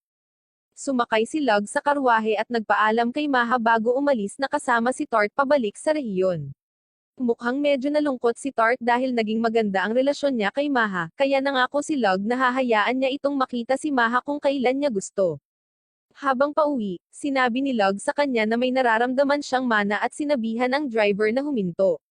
Bumaba sila sa kanilang karwahe at napansin ng isang grupo ng mga halimaw na lobo na nakapalibot sa kanila. Sinabi ni Lug sa driver na magtago, ngunit bago niya mapatay ang mga ito, hiniling sa kanya ni Tart na hayaan siyang humawak sa sitwasyong ito, dahil ito ay magiging mabuting pagsasanay at inilabas ang kanyang sibat. Ang isa sa mga lobo ay nagpasya na umatake, ngunit si Tart ay handa na para dito, at sa tulong ng ilang maliksing paggalaw, sinaksak niya ang mabangis na lobo sa katawan, na pinatay ito kaagad. Sinubukan ng pangalawang lobo na atakihin siya mula sa likuran habang hindi siya nakatingin, ngunit ginamit niya ang magic bullet attack na itinuro sa kanya ni Lug at tinapos ang lobo, bago napagtanto na ang huling lobo ay tumatakbo palayo sa kanya. Hindi nila maaaring hayaang mabuhay ang mga halimaw na tulad nito, kaya gumamit si Tart ng ilang magic reinforcements sa kanyang sibat at inilunsad ito sa napakabilis na bilis, sinasaksak ang lobo at pinatay ito kaagad. Lumapit si Lug sa kanya at pinuri siya para sa kanyang hindi kapani-paniwalang lakas bago sila bumalik sa loob ng karwahe at magpatuloy sa paglalakbay. Napagtanto ni Lug na ngayon ay nagpapakita ang mga halimaw sa mga lugar na tulad nito, na hindi masyadong malayo sa populasyon ng tao, na nangangahulugan na ang bayani ay nagiging mas malakas. Sa wakas ay narating nila ang mga bukirin ng kanilang rehiyon, at nagpasya si Lug na magbigay ng respeto sa mga lokal at lumabas ng kanyang karwahe upang makipag-usap sa kanila. Natutuwa ang lahat ng mga magsasaka at mga lokal na makita si Lug at sabihin sa kanya na medyo na-miss nila siya. Nagpapasalamat si Lug sa kanilang lahat at sinabi sa kanila na gagawin niya ang lahat sa abot ng kanyang kapangyarihan upang matiyak na uunlad sila kasabay ng buong rehiyon. Muli nilang binibigyan si Lug ng isang bungkus ng mga gulay at prutas, at magiliw niyang tinanggap ang mga ito bago umuwi. Bumaba siya ng karwahe at agad na sinalubong ng kanyang ina na nagsimulang yamakap at sumisinghot sa kanya sa hindi malamang dahilan. Matagal niya itong niyakap ng mahigpit bago niya sinabi sa kanya na makipagkita na sa kanyang ama. Umakyat siya at pumasok sa silid-aralan ng kanyang ama kung saan nakita niya itong nakaupo sa likod ng mesa at nagsusulat ng ilang liham. Ngunit sa sandaling pumasok si Lug sa silid, sinabi sa kanya ng kanyang ama na ipinagmamalaki niya siya at ang gawaing ginawa niya kasama si Baylor sa kanyang rehiyon ay kamangha-mangha. Nagpapasalamat si Lug sa kanyang ama, bago sabihin sa kanya ng kanyang ama na si Baylor mismo ang bumisita sa kanya ilang araw na ang nakakaraan, at sinabi sa kanya na marahil ay dapat niyang isaalang-alang muli ang career ni Lug bilang isang assassin, at hayaan na lang siyang maging isang merchant, dahil siya ay isang natural na mahusay dito. Tumingin ang kanyang ama sa kanya at sinabi sa kanya na hindi niya siya pipigilan kung gusto niyang lumipat sa kanyang career ngayon. Ngunit matatag na tinanggihan ni Lug na maging merchant, sinabi sa kanya na siya ay naging isang mahusay na merchant upang maging isang mas mahusay na assassin at iyon talaga ang gusto niyang gawin. Hindi niya maaaring iwan ang kanyang pamilya na mamuhay na kinakaya-kaya ng ibang rehiyon. Isa pang dahilan kung bakit hindi niya magawang iwan ang pagiging assassin ay dahil mahal niya si Dia, na isang maharlika, at hindi sila maaaring magpakasal sa isa't isa maliban kung siya ay maging isang maharlika rin.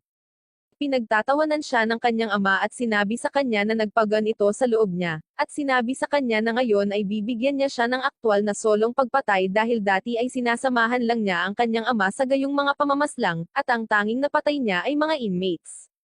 Pagsapit ng dilim, sinabi sa kanya ng kanyang ama na ang kanyang trabaho ay tapusin ang isang maharlika na nagbebenta ng isang bungkus ng mga armas sa kalapit na army kapalit ng mga bawal na gamot, at ito ay maaaring talagang mapanganib para sa kanilang kaharian.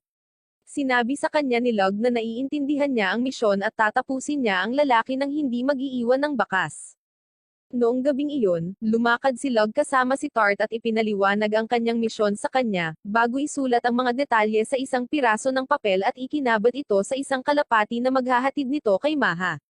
Inutusan niya si Maha na maghanap ng maraming impormasyon tungkol sa lalaking ito hanggat maaari, at subukang magkaroon ng isang uri ng koneksyon sa kanyang sambahayan. Nagising si Log kinabukasan at naiinis siya dahil inaabala siya ng kanyang ina nang walang dahilan. Pagkatapos ng almusal, tinawag siya ng kanyang ina at ipinakita sa kanya ang isang grupo ng mga larawan ng ilang magagandang babae, na sinasabi sa kanya na maaari niyang piliin ang sinuman sa kanila na mapapangasawa, dahil gusto niya ng ilang apo sa lalong madaling panahon. Sinabi sa kanya ni Log na hindi siya papayag sa anumang uri ng arranged marriage at ang puso lang niya ay para kay Dio, at ngumiti ang kanyang ina at sinabi sa kanya na gagawin niya ang kanyang makakaya. Nang gabing iyon, parehong naghanda sina Log at Tart at nagmamadaling pumasok sa kagubatan, pasimpleng tumatakbo papunta sa lungsod kung saan nakatira ang lalaking nagngangalang Edward, na nagbebenta ng bawalan na gamot at armas. Sa wakas ay narating na nila ang lungsod sa pagsikat ng araw, at nagkomento sila sa kung gaano kalaki ang lungsod na ito, kung saan tumugon si Log na ang lungsod na ito ang pangalawang pinakamahalagang bayan ng kalakalan sa kaharian sunod sa rehiyon kung saan nakatira si Baylor. Naglalakad sila sa lungsod, kung saan nakita nila ang isang grupo ng mga sugatan at mahihirap na sundalo na nakahanay sa kalye, nakahiga sa lupa at namamalamove ng pera. Ang nakakatakot na tanawing ito ay makikita dahil naibenta na ni Edward ang lahat ng mga planong militar sa kalapit na kaharian, na pagkatapos ay ginamit ito upang sirain ang kanilang mga hukbo. Habang dumadaan sa isang eskinita, isang babae ang lumapit sa kanila at nag-alok na magbenta sa kanila ng ilang strawberry jam. Parehong naramdaman ni Log at ni Tart ang presensya ng ilang lalaki sa malapit, kaya kumilos sila na parang isang mag-asawa at kumuha ng isang garapon ng strawberry jam dahil gusto ni Log na subukan ang kanyang mga hinala. Ipinasok niya ang kanyang daliri sa loob ng garapon, at tinikman ang jam para lang mapagtanto na ang jam ay naglalaman ng mga gamot na nakakapagpabago ng isip. Agad niyang hinarap ang dalaga at hiniling sa kanya na sabihin ang totoo bago basagin ang lahat ng kanyang jam sa lupa. Biglang, isang grupo ng mga lalaki ang lumitaw mula sa likuran habang ang kaawa-awang babae ay sumusubok na kunin ang mga natapong strawberry jam. Sinabi sa kanila ng mga lalaki na iyon ang kanilang kalakal, at ngayon ay kailangang magbayad ni Log. Ngunit bago pa man nila makumplito ang kanilang sinasabi, kumalon si Log at sinuntok ang isa sa kanila ng diretso sa bituka, na nagpatambo sa kanya, habang sinisipa ni Tart ang isa pang lalaki. Bago pa man makapag-react ang dalawa pa, inatake sila ni Log at Tart na agad silang pinatumba. Lumapit sila sa babae at tinanong siya kung bakit niya ibinebenta ang mga gamot na ito, at pinasunod niya ang mga ito sa isang eskinita at sa isang madilim na bahay. Binuksan niya ito upang ipakita ang kanyang ina, na tila ganap na nalulong sa gamot at siya ay nananatili lang sa sulok, at sa sandaling makita niya ang batang babae siya ay tumalon sa kanya at nagsimulang humingi ng kanyang pang-araw-araw na dosis ng mga gamot. Kapag sinabi sa kanya ng babae na wala siyang anumang gamot, nayuyugyug siya ng kanyang ina at sinasampal siya. Humarap si Log sa kanya, at sinubukan din niya itong atakihin, ngunit napakabilis ni Log at pinadapan niya ito sa lupa. Natakot ang babae, ngunit pinigilan siya ni Tart na sinasabi sa kanya na magiging maayos ang lahat. Nararamdaman ni Log ang kanyang kaba at hinampid niya ito sa likod na nagpahimatay sa ina ng babae. Ang maliit na batang babae ay tumakbo sa kanyang ina, habang si Log ay bumalik kay Tart, na sinasabi sa kanya na ngayon ang ina ng babae ay hindi na kailangan ng gamot, ngunit siya ay maaaring maging ganon muli. Sa wakas ay bumalik sila sa kanilang sariling mansyon sa oras na magsimulang lumubog ang araw, at natutuwa silang makitang maraming magagandang bagay ang naihatid mula kay Maha, habang hinihiling ng nanay ni Log na kumuha pa siya ng ilang cosmetics para sa kanya. Umakyat si Log sa kanyang silid at hinanap ang liham na itinago ni Maha sa kahon, na sinasabi kay Log na kumpleto na ang lahat ng paghahanda, at maaari na silang pumasok sa bahay ni Edward. Kinabukasan, pumunta siya sa rehiyon kung nasaan si Maha at sinundo siya, habang nagpanggap sila bilang anak sa labas ni Baylor at stepbrother ni Maha. Habang nasa karwahe, naglabas si Maha ng ilang pahiwatig tungkol sa kung paano gusto ng lahat na makasama si Log, at nagsimula siyang kumilos tulad ng karaniwang stepsister na napapanood mo sa mga teleserye.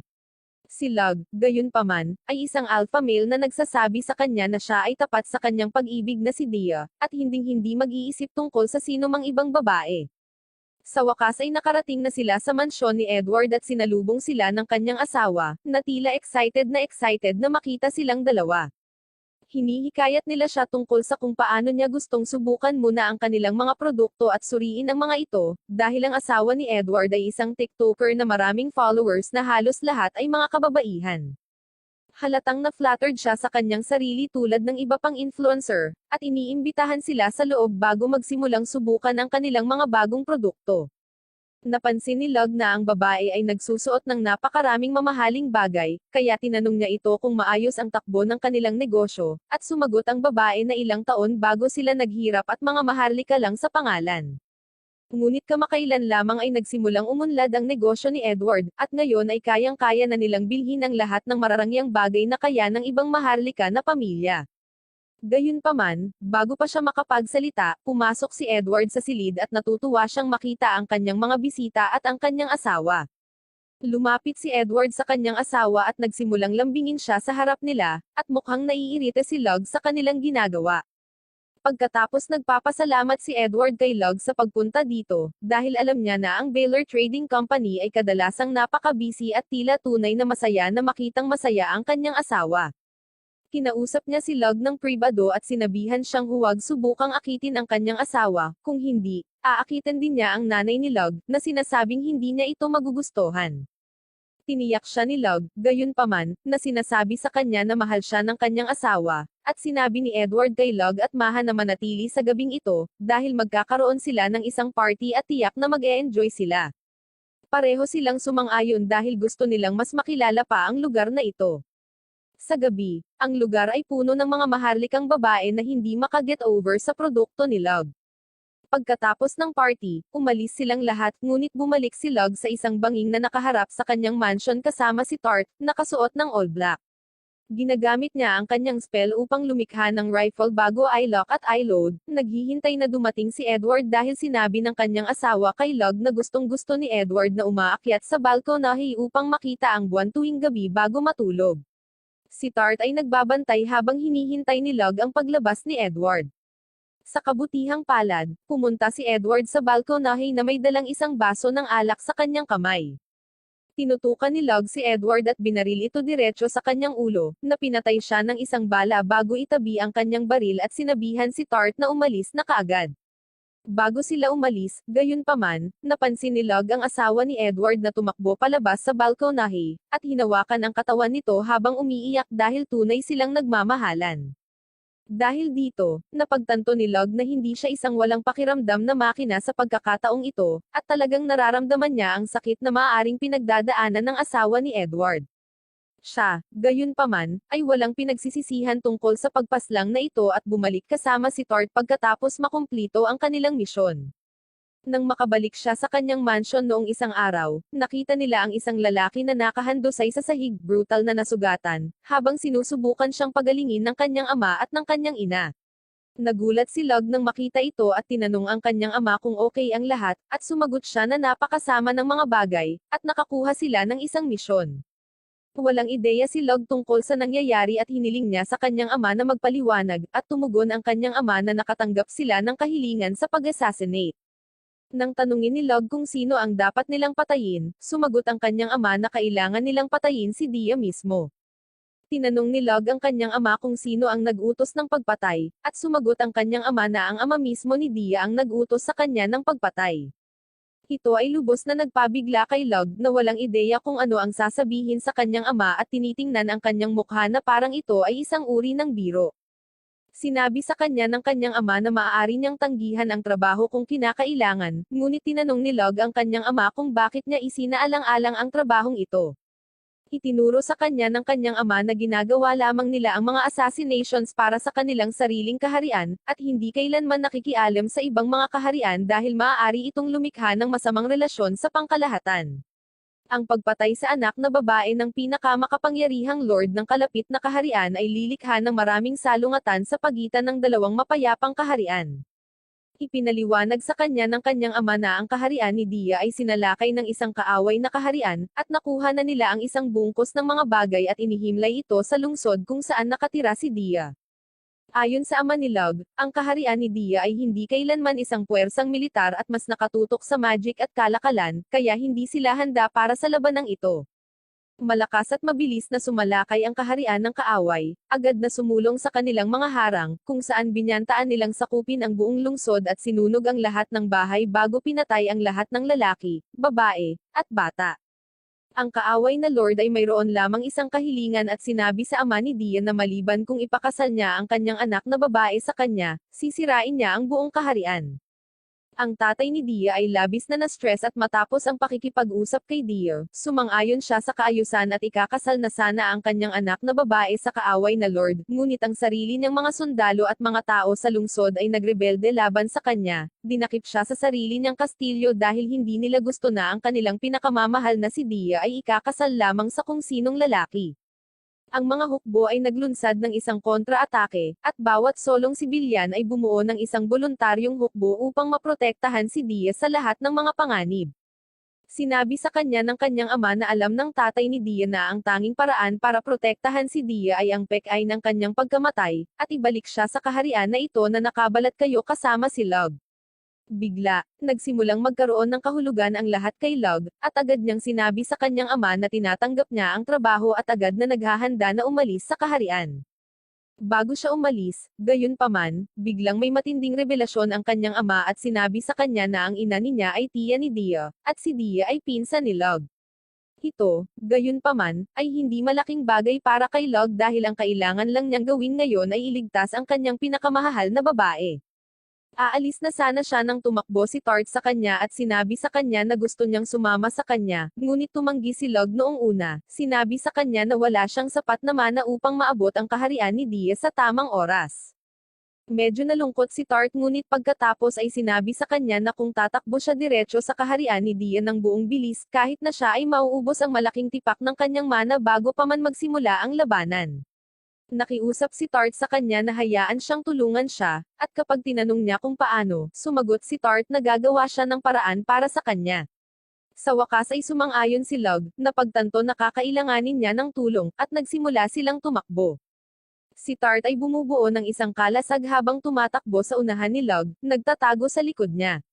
Ito ay napaka-epektibo, dahil ang karamihan sa enerhiya ay nasasayang upang labanan ang wind resistance, at dahil natatanggap ni Tart ang lahat ng wind resistance sa kanyang sariling katawan, si Lug ay nakakatipid ng malaking halaga ng enerhiya at mana at kaya niyang tumakbo ng walang anumang uri ng pagtutol.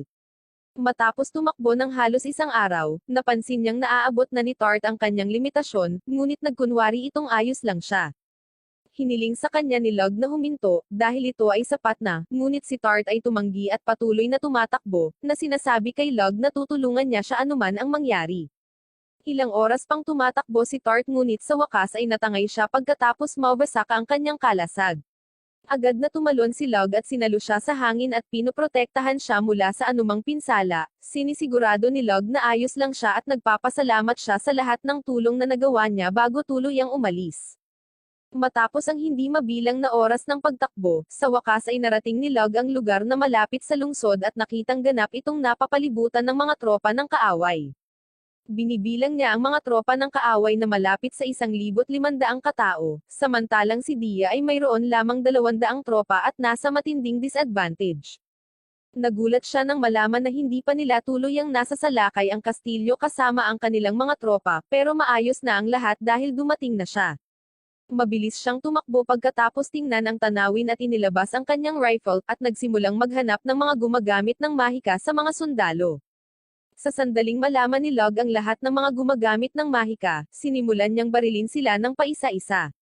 Sa pagkagulat, tila alam ng mga lalaki kung ano ang baril, at nagsimula silang sumigaw sa isa't isa na sila ay binabaril bago sinubukang lumikha ng isang uri ng depensa laban dito. Nagsimula silang magpaputok ng mga crossbow patungo sa direksyon ni Lug salamat sa tunog ng kanyang baril, ngunit umiwas si Lug at muling pumwesto sa ibang lugar. Napagtanto niya na si Dia ay tiyak na nagbibigay ng cover fire sa kanyang mga tropa sa buong oras na ito, at iyon ang dahilan kung bakit hindi pa sila natatalo at iyon ang dahilan kung bakit alam ng mga kalaban kung saan sila binaril. Ginagamit niya ang kanyang mahika ng hangin para makarinig ng mas mabuti, at napagtanto niya na ang buong army nila ay nabigla at ganap na nagkagulo, natakot sa bagong gumagamit ng magic na ito, kaya sinamantala niya ito at inilipat ang kanyang sarili bago kinuha ang kanyang pana at palaso at ikinabad ang Power Stone na nilikha niya, at ibinuhos niya ang kanyang mana sa loob nito bago niya ito gamitin sa mga kalaban. Malaking pagsabog ang naganap, at ang buong hukbo ng kaaway ay tumatakbo ng walang pormasayon na sinusubukang iligtas ang kanilang buhay. Nang mapagtanto ng mga tropa ni Dia na ito ay isang magandang pagkakataon para umatake, binuksan nila ang mga gate at sinimulan ang kanilang pag-counter-attack. Nagbibigay ito kay Lug ng pagkakataon na tahimik na makalusot sa kanyang kastilyo, at tumakbo siya sa mga tarangkahan at tahimik na gumapang patungo sa silid kung saan siya nakakulong at binuksan ang lock bago pumasok. Parehong nagulat si Dia at ang kanyang ama nang makita si Lug, ngunit agad na tumakbo si Dia patungo sa kanya at niyakap siya ng mahigpit na yakap, natutuwang makita ang kanyang prinsipe na dumating upang iligtas siya.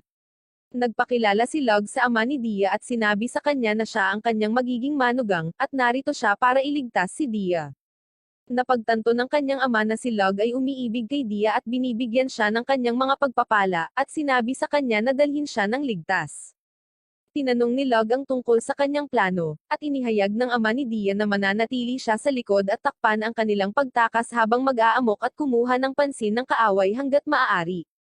Kapag ligtas ng nakatakas sina Lug at Dia sa kastilyo, tatakas na din siya.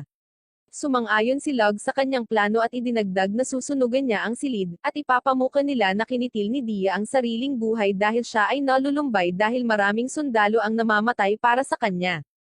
Binanggit ng ama ni Dia na darating sila para hanapin ang kanyang katawan.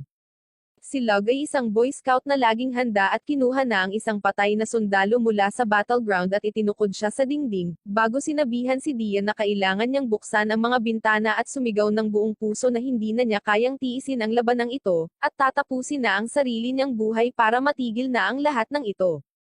Sa sandaling sabihin niya iyon, susunugan ni Lug ang buong silid. Ang plano ay tila walang palya, kaya sinabi sa kanya ni Lug na pumunta na at simulan ang plano.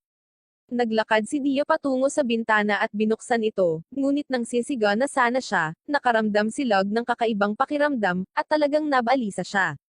Naaalala niya ang pakiramdam na ito noong hinahabol siya ng isang drone at malapit nang mamatay sa eroplano, at napagtanto na may isang bagay na hindi maganda. Mabilis siyang tumingin sa labas ng bintana at nakita ang isang sibat na lumilipad patungo sa kanila, sinasalakay ang lahat ng mga sundalong kaalyado sa daan, diretsyong tumutungo patungo kay Dia. Mabilis niya itong hinawakan at inilayo sa bintana bago ibinato ang isang power stone sa sibat, umaasang masisira ito. Ngunit ang sibat ay masyadong malakas, tumama ito sa kanilang silid at nagkaroon ng isang malaking pagsabog. Nawala ang alikabok, at mabuti na lang at maayos sina Dia at ng kanyang ama, ngunit mabilis na lumipad pabalik ang sibat patungo sa may hawak nito. Ginagamit ni Lug ang kanyang paningin upang makita ang isang talagang matikas na lalaki sa buong larangan ng digmaan, na may hawak na sibat at may ngiti sa kanyang mukha. Nakaramdam ng pangamba si Lug dahil nakikita niyang punong-puno ang lalaki ng napakaraming mana, kaya hindi siya nag-aksaya ng isang segundo, nagpatawag siya ng malaking kanan at pinaputukan ito patungo sa lalaki na nasa larangan ng digmaan. Isang napakalaking pagsabog ang naganap, at lahat sila ay tila naging kampate habang tinanong ni Lug si Dia kung okay lang siya. Ngunit bigla, naramdaman muli ni Lug ang malakas na mana at tumingin sa buong field para makitang okay pa rin ang lalaki na may maliliit na sugat lang sa katawan. Ginagamit ng lalaki ang kanyang skill na Berserker skill para lalo pang maging macho at lumakas, habang lalo siyang nagagalit at sinisigawan ang sinumang bumaril sa kanya para ipakita ang kanilang sarili. Sinabihan si Lug ng tatay ni Dia na tumakas kasama si Dia, at sinabi sa kanya na haharapin niya ang lalaking ito sandali at susubukan niyang tumakas kung maaari. Ang kalabang lalaki ay sumisigaw mula sa buong larangan ng digmaan na ito ang unang pagkakataon na may umatake sa kanya sa buong buhay niya, at ipinakilala niya ang kanyang sarili bilang si Seten. Sinabi ni Seten sa kanila na dahil humanga siya sa kanilang tapang, binibigyan niya sila ng pagkakataon para sa isang tunggalian, si Lug laban sa kanya. Kung manalo siya, papatayin niya si Dia at sisirain ang bawat bagay na makikita niya, samantalang kung manalo si Lug, outrage siya mula sa larangan ng digmaan kasama ang kanyang hukbo, at hindi na nila muling sasalakayin ang kahariang ito. Naniniwala si Lug na ang taong ito ang bayani na kinatatakutan ng Diyosa at napagtanto niya na walang paraan na matatalo niya siya sa labanan, at ni hindi niya kayang tumagal ng 10 segundo. Sinabi niya kay Dia na mahal niya siya at lumikha ng isang malaking tungsten bar na ibinabato niya sa kalangitan malapit sa orbit. Sinubukan ni Dia na pigilan siya, alam na wala siyang laban kay Seten, ngunit sinabi sa kanya ni Lug na ito ang tanging pagkakataon na mayroon sila upang mabuhay laban sa digmaang ito, at pumasok siya sa larangan ng digmaan. Lumakad sila papunta kay Setan at sinabihan siyang mangako na kung manalo si Lug at Haantong sa pagpaslang sa kanya, tutuparin ng kanyang hukbo ang kanyang pangako at layuan ang kaharian na ito, at nangako si Setan ng walang pag-aalinlangan dahil ito ay hindi natitinag sa paniniwala sa kanyang lakas. Bumili pa si Lug ng ilang oras kaya pamitik siya ng barya sa hangin, na sinasabi sa kanya na magsisimula ang tunggalian sa sandaling mapunta ang barya sa lupa. Ngunit lingid sa kaalaman ni Seton, nasimulan na siyang labanan ni Lug bago siya pumasok sa larangan ng digmaan. Inihagis niya ang tungsten bar sa orbit bilang isang malaking nuclear device at pinalakas ito ng magic. Nalaman ni Lug ang tungkol sa sandata na ito mula sa kanyang nakaraang buhay sa Earth, kung saan ang mga sundalo ay lumikha ng ilang mga armas na maaari nilang ihulog mula sa kalawakan, na maaaring sirain ang buong kaharian. Hinihintay niyang bumaba muli ang tungsten bar sa Earth at dinidistract si Seton para hindi niya malaman kung ano ang nangyayari. At sa sandaling magsimula ang tunggalian, ang tungsten bar ay bumagsak sa ibabaw niya, na lumikha ng isang napakalakas na pagsabog na sum-ire sa lahat ng bagay, habang ang ama ni Dia ay nagpo-protekta sa kanya ng isang mahiwagang kalasag, at sinubukan ni Lug na gawin ang parehong ngunit nauwi sa pagkatangay at nahimatay. Pagkagising ni Lug nakita niyang umiiyak si Dia, at tuwang-tuwa nagising na siya. Sinabi ni Dia sa kanya na nanalo siya sa labanan, at niyakap niya ito at sinabi sa kanya na labis siyang natutuwa na nakaligtas siya, at pareho silang bumalik sa rehiyon ni Lug kung saan ang kanyang ina ay labis na nag-aalala at nakahinga ng maluwag nang makitang ligtas sina Lug at Dia. Nagsimula silang mamuhay ng magkasama, at maraming buwan ang lumipas nang ipaalam sa kanya ng kanyang ama na pinirmahan niya ang papel ng pag-ampon ni Dia, at ngayon ay maninirahan siya rito bilang kapatid ni Lug sa ilalim ng ibang pangalan. Nagtawanan silang lahat sa problemang ito, ngunit bigla na lang, ibinunyag din ng kanyang ama na ang sikat na bayani ay pumasok sa kanilang kaharian at malapit ng labanan ang Demon Lord. Tila natuwa silang lahat sa pagdating ng bida, ngunit natigilan si Lug habang iniisip na natalo na niya ang bida.